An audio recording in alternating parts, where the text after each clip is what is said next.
Next slide, yeah. So some of the first attempts at kind of answering those questions comes from who were later known as the Utopian Socialists. I don't think they called themselves that.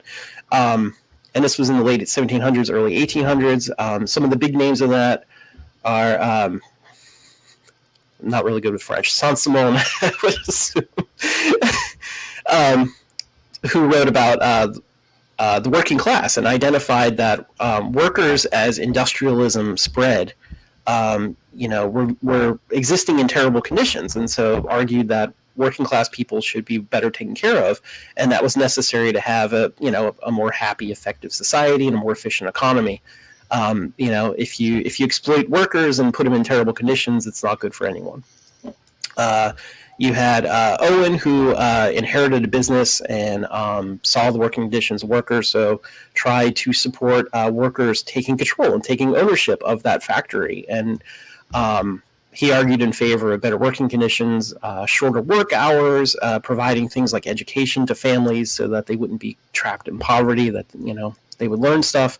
And he even helped try to develop communities around this concept to try to encourage more worker control of the communities themselves, to make sure that workers were always living in better conditions. And then you had it's Joseph Fourier. I always think it's like Charles Fourier is the mathematician. This Fourier is a kind of philosopher, sociologist, who identified poverty as one of the major problems in society. Just like we were saying earlier, socialism identifies poverty. We're trying to abolish poverty as kind of one of our goals. Fourier acknowledged the poverty that was growing underneath the industrial capitalism and stuff, and argued in favor of higher wages and workers' rights. Also was one of the first to talk about feminism and women's rights, as patriarchy and capitalism and all spread, and supported education.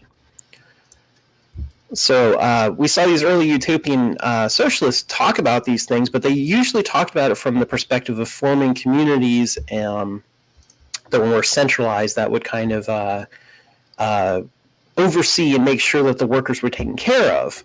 There wasn't quite as much emphasis on the workers kind of managing everything on their own. It was seen as more of a top-down thing, that like what it means to be a good government or to be a good business owner or whatever is to take care of your workers, as opposed to the workers taking care of it themselves.